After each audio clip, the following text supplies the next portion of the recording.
Madame, Monsieur, bonjour ou bonsoir. Je suis Thomas Dakantabi Nkomavok, enseignant traducteur et auteur de l'ouvrage de traductologie de la sémantique à la traduction, une approche sémantico-morpho-syntaxique de la traduction parue aux éditions J'ai d'encre en France en mai 2025. Installez-vous confortablement et veuillez vous abonner à ma chaîne YouTube sans oublier d'activer la cloche de notification pour ne pas rater les vidéos que nous faisons dans le cadre de cet ouvrage. Et si vous en avez besoin, si vous avez besoin de l'ouvrage, vous n'avez qu'à cliquer sur la description pour avoir, excusez-moi, pour avoir mes contacts. Ou alors vous tapez tout simplement sur Google de la sémantique à la traduction. Vous aurez toutes les informations nécessaires. Cela dit, dans le cadre de cette discussion, nous allons aborder la notion d'intertextualité en traductologie. Vous savez, Aristote, dans son ouvrage La politique, estime que l'homme est un animal politique, c'est-à-dire que quelqu'un qui ne peut s'épanouir que dans la société.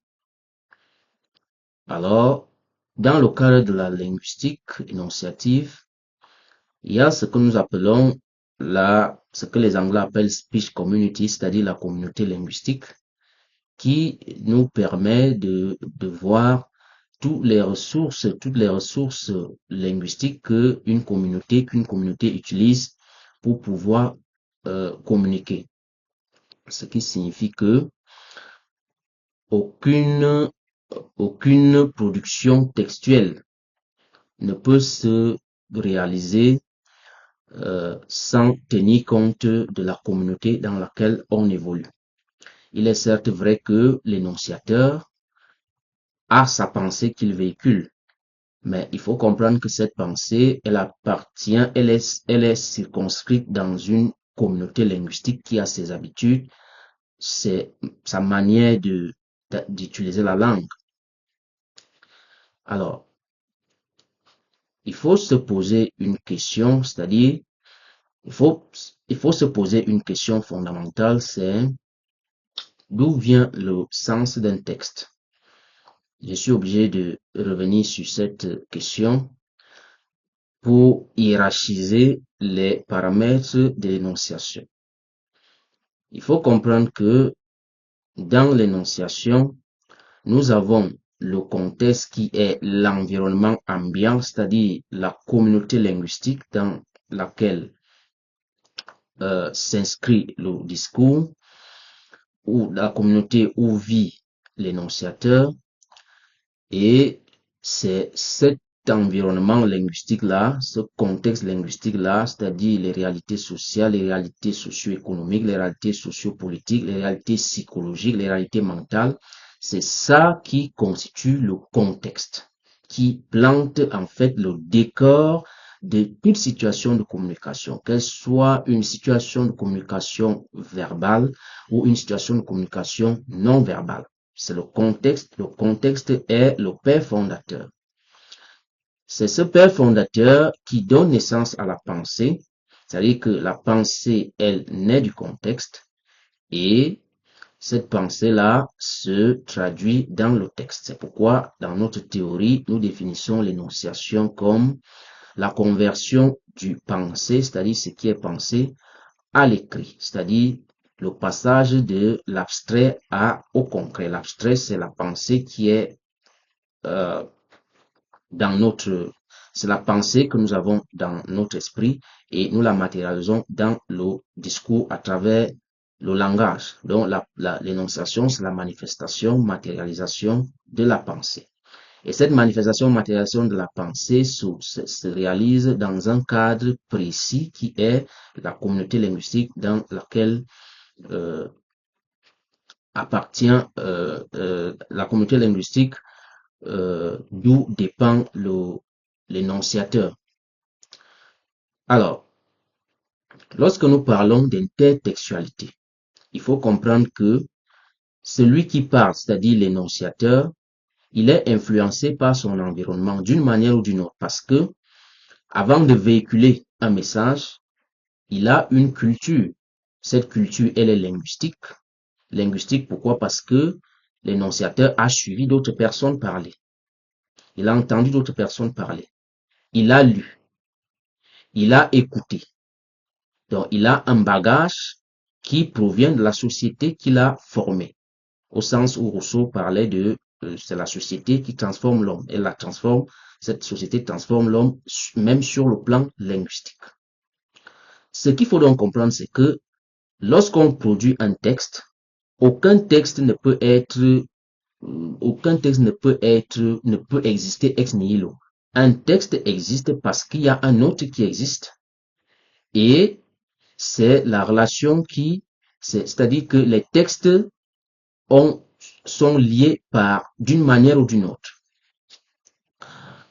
Alors, François Rastier, le linguiste français, dans ses travaux de mésosémantique, dans son article intitulé L'activité sémantique dans la France, nous édifie et à travers une mise au point très intéressante. Alors, qu'est-ce que François Rastier dit? François Rastier nous dit le mot prend son sens dans le syntagme prend son sens dans la phrase prend son sens dans la période prend son sens dans le texte, et le texte prend son sens dans la pratique sociale, c'est-à-dire dans la communauté linguistique et dans la communauté linguistique dans laquelle il s'inscrit et plus particulièrement en relation avec d'autres textes. Ce qui signifie donc que tout texte a des ramifications avec d'autres textes. Et c'est ça qui est intéressant. Il y a un autre phénomène lorsque nous parlons d'intertextualité en traductologie. Il y a un autre phénomène, c'est que chaque langue a son génie et n'aimerait pas que son génie soit sacrifié au profit d'un autre. C'est-à-dire que la langue A a son génie à préserver, la langue B a son génie à préserver. Alors, le traducteur qui est un technicien, un technologue langagier, devrait pouvoir réaliser la traduction qui est une opération interlinguistique de préservation, c'est-à-dire une opération interlinguistique de préservation du génie de chaque langue. C'est ça qu'il faut d'abord comprendre. C'est-à-dire que c'est une opération, c'est une activité, l'acte traductif, c'est une activité où on doit non seulement exprimer, transférer un message, mais aussi préserver l'intégrité ainsi que le génie de chaque langue. Ne pas sacrifier un génie, ne pas sacrifier le génie d'une langue. Alors, en dehors de la notion d'intertextualité que nous développons, c'est-à-dire que nous démontrons que le texte a des liens avec d'autres textes, il est important de comprendre que lorsqu'on analyse le déploiement morphosyntaxique d'une langue, il y a des particularités qui ne peuvent pas s'appliquer dans l'autre langue. Par exemple, vous avez cette construction, si nous prenons cette phrase du célèbre reggaeman sud-africain Lucky Dube, il a fait une chanson intitulée la chanson, oui, le titre c'est Is This Freedom? Is This Freedom? Dans cette chanson, il dit, et il y a un endroit où il dit, Too much power in one's man hand is dangerous. Too much power in one's man hand is dangerous. Alors, ça c'est la construction anglaise. Pour traduire cette phrase, il faut la reformuler. C'est pourquoi Jacobson parlera de traduction intralingale, c'est-à-dire reformulation. La reformulation, elle est obligatoire parce que, étant donné que chaque langue est jalouse de son génie, n'aimerait pas que son génie soit sacrifié, on ne peut pas toujours forcer ce génie dans l'autre langue parce que ce génie-là, cette structure-là peut ne pas s'appliquer dans l'autre langue. Alors, il faut reformuler.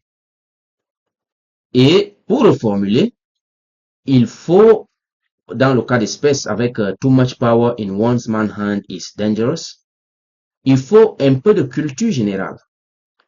Parce que lorsque Lucky Dube dit dans sa chanson Is This Freedom, lorsqu'il dit too much power in one's man hand is dangerous, en fait, Lucky Dube fait allusion à l'historien britannique Lord Acton qui disait Power corrupts and absolute power corrupts absolutely. D'ailleurs, cette expression, cette phrase a été d'une manière ou d'une autre reprise par Shakespeare dans ses travaux, dans ses pièces de théâtre. Alors, Lord Acton nous dit Power corrupts and absolute power corrupts absolutely.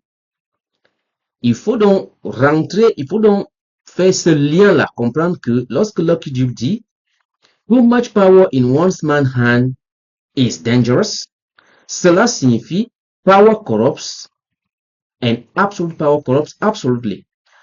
Pourquoi? Parce que si on se limite à too much power in one's man's hand is dangerous, et si on veut absolument traduire cette phrase telle qu'elle est, sans tenir compte de la ramification que cette phrase a avec la déclaration de Lord Acton, alors on va produire une traduction qui risque de ne pas être acceptable parce que on ne va pas, la structure anglaise qui est utilisée n'a pas une correspondance appropriée en français. C'est pourquoi il ne faut pas traduire ces structures. Alors, ce qui est intéressant ici, c'est que ça conforte notre position qui est que nous militons pour la traduction non littérale et nous militons pour la primauté du sémantique sur le linguistique. Parce que les adeptes de la correspondance formelle n'auront pas toujours de solution devant ces constructions qui sont compliquées. Alors, dans Too much power in one's man's hand is dangerous, comme nous l'avons dit, nous rapprochons le texte en allant convoquer Lord Acton qui dit power corrupts and absolute power corrupts absolutely. Alors, nous dirons l'excès de pouvoir nuit.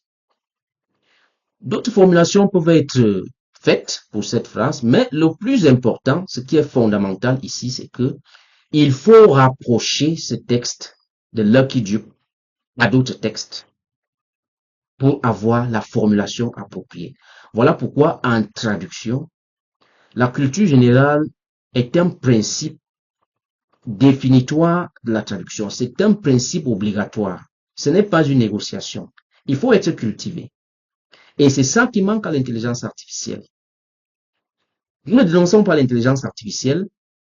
Nous voulons juste montrer que il y a des situations où l'humain a son mot à dire. Et pour enrichir la traduction, il faut être cultivé et comprendre que fondamentalement, l'énonciation n'est pas singulière. L'énonciation appartient, l'énonciation rentre dans un processus qui implique plusieurs paramètres, notamment l'intertextualité dont j'ai parlé. Il y a plusieurs autres paramètres, d'autres données extra-énonciatives que nous n'évoquons pas dans le cadre de cette vidéo. Mais ce que nous voulons démontrer ici, c'est que l'intertextualité est un paramètre essentiel.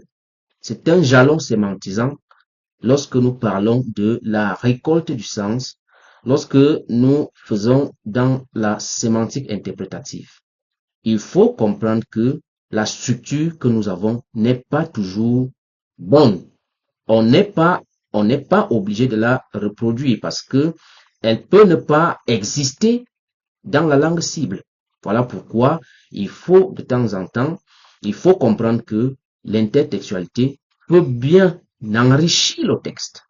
Il peut bien enrichir le texte et nous donner la formulation appropriée pour que nous puissions réaliser une traduction de haute qualité. Voilà en définitive ce que nous pouvons dire sur cette vidéo à l'occasion de cette discussion.